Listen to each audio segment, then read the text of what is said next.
Hello, everybody. Welcome to the Coach Tom Moore Show, featuring the head coach of the Warren County Pioneer football team, Coach Tom Moore. I'm Jay Walker. Today we're going to be looking at highlights from the Friday night game against Cookeville, won by the Cavaliers 35-12. Coach, we knew it was going to be a tough one. They had speed that we haven't seen this season. They had some losses last year from as far as some of their stars that they lost, but they seemed to reload. They did have some speed to skill positions, and it was a tough game. Thought we played really hard, and got in there and went toe to toe with them. And there's unfortunately there's just 2 or 3 key plays that went the other way for us. Otherwise, I think we were right in the game at the end. Well, our highlights start with the first touchdown. We're down 14-0, and this is in the first quarter, about 9.5 minutes to play. Actually, a little over 5 minutes to play, and Grayson takes it in from 7 yards out. Right, that was a nice drive for us. We came out and did not. They really moved the ball well on us offensively, and that kind of put some pressure on your offense, and we came back and answered. To cut it to 1 score, and that was a real good drive. I was real proud of our kids for that. Yeah, and they'll show it again here, but good determined running by Isaiah. And then he got a good push from his. We did. Line. We did. We ran a quarterback sweep, and did a good job. Everybody's blocking downfield and was able to get it in the end zone. So that was good. Yeah, got a good little push right there from some teammates, and that got him over the line. That's right. Sometimes they'll call that assisting the runner, and I've seen it called before. Yeah. At high school level as well. We got the extra point block. That was disappointing. Too slow. It's about 1.6 to 1.8 seconds. You got to get the ball off, and we were too slow right there. It's a touchdown. Riley threw a good block. That's right. Riley has certainly been playing well. A little late on the call by the official, but when he saw that he was over the line, he made the call. Right. So 14-6, we're still in the game right here. Right. This is right before halftime. This was a backbreaker right here. 30 seconds left, and missed tackles right there. Good speed by the receiver.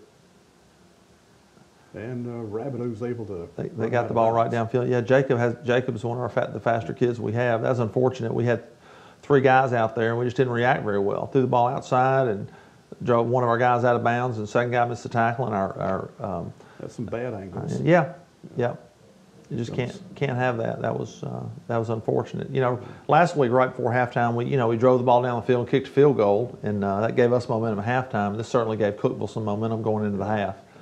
So that was unfortunate. 17.9. Here's their speedster. He just made people miss. Right. Kid's a good player. Their backs ran hard. Quarterback's a good runner too, and they don't throw the ball as well as they did last year, but they certainly can run the ball effectively. Yeah, that was the Ashburn kid. Right. And he just piled up yardage, as we said. Haven't seen that kind of speed. Got a feeling we'll see more of it as we go along this season. Well, that's right. It's we have to. I mean, we play one of the hardest schedules in the state of Tennessee, and maybe the nation. The region we play in is one of the best regions in the United States as far as competitiveness rankings, number of kids that are signed each year. Right. 28-6 at this point, and here's a good effort by Isaiah. I don't know how he got out of that. Isaiah's hard to tackle. He's very elusive, and he gets hit about 4 yards out of bounds right. and taken into the track. I'm surprised he didn't get hurt. Right. It's we try to let the officials call the game, and not.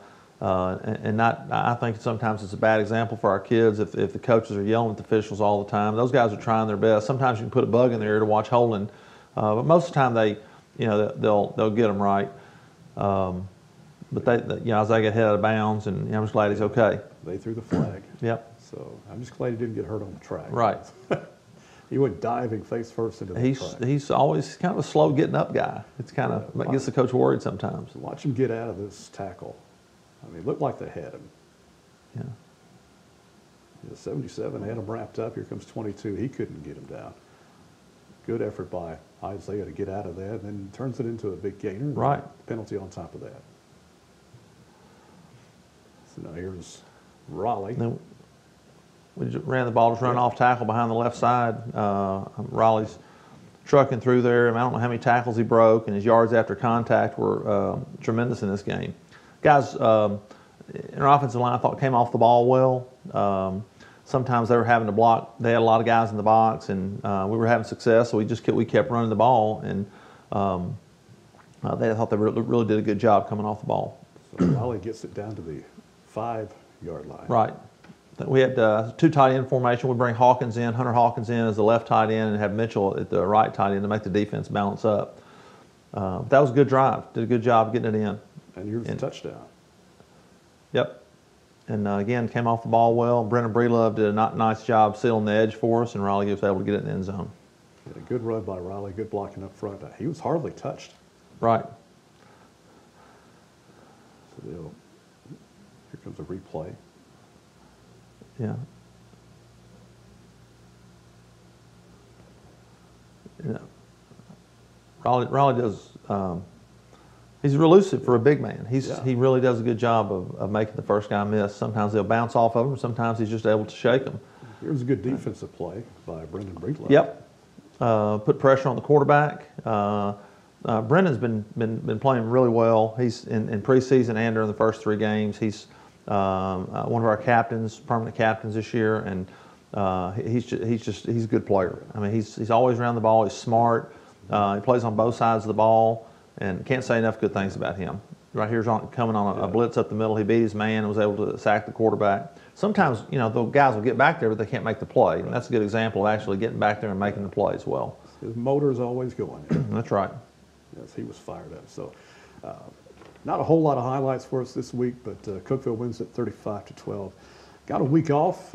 We saw Raleigh go down early in the 4th quarter, and the wind kind of went out of our sails when that happened. He was having a good game.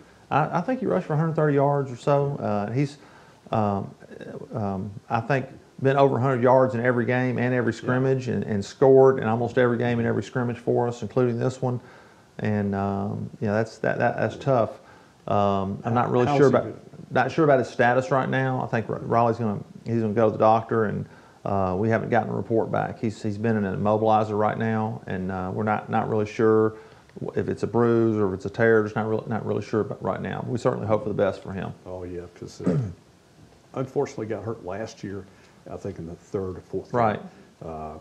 So you hate to see that happen. He was having such a good season right. up until now, and then got hurt on a good run for a first down, and got hit low. Right. And he was grabbing that knee. Right. So yeah, we'll see. Hopefully it's a bruise, but I think we'll find out later this week.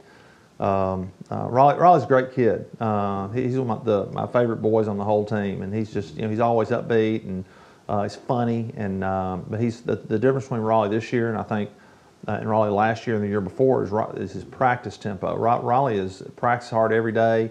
He'll jump in on the scout team and run for us. He doesn't play defense, but he's just been great to work with this year, and I've been real proud of him. Well, we got the bye week. What happens during the bye week? Well, we'll take Monday and Friday off of this week and practice on Tuesday, Wednesday, Thursday, and really just try to work on fundamentals. Some things that we aren't doing well or need to be doing better on offense and defense, and with the lines. And we actually have 2 JV freshman games this week, one on Tuesday and then one on Thursday. So we'll be practicing with a short squad on 2 of those days. And but we, again, just try to get better, and we'll sprinkle a few things about Smyrna in there, so we'll be ahead of the game in our preparation next week for Smyrna. Yeah. As we tape this, the freshman team won at Cookeville. The middle school team won at Shelbyville. Middle school's 4-0. So you got some good talent coming up. Right. I think I've been hearing about these boys on the middle school team for a few years, about how strong they are. They got skill, they got speed, they got size, and they're certainly having a great season this year. They have a good chance to go undefeated this year. I've seen them play and looked at all their films, and it's a good group. And the younger guys, the JV and freshman groups, are working hard, and they've gotten in 2 of our scrimmages and 1 of our games this year. So it's sometimes it's hard if they don't get in as much, but they've actually gotten some real time, and actually they played Cookeville last night, and we defeated them 18 to 6, I think, or 18 to 7, which was a good win for them. So they were actually having some success. So things are looking up. Great. Well, Smyrna's coming up next week. How much do we know about Smyrna? Smyrna's a really good team. I'm not, you know, there's some really good teams in our region, and I'm not sure that they're not the most talented team. They have speed. They have experience at quarterback coming back. They have a really good running back coming back. That's a Division I player. Free safety receiver. The Kiki kid is he's an LSU commitment. They have 2 linebackers that are really good players, and they're just fast all over the field. And they've just had their way with anybody they've played so far. Yeah, you know, it's we got an extra week to heal up some and prepare for the game. But it's a good opportunity for our kids to go against a really good team with some great players, just see what we can do. Yeah.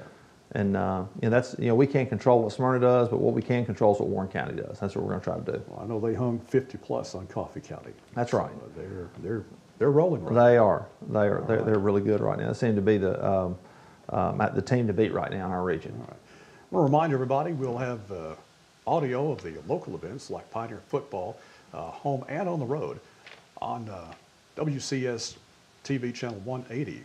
Used to be on channel 1, now it's 180.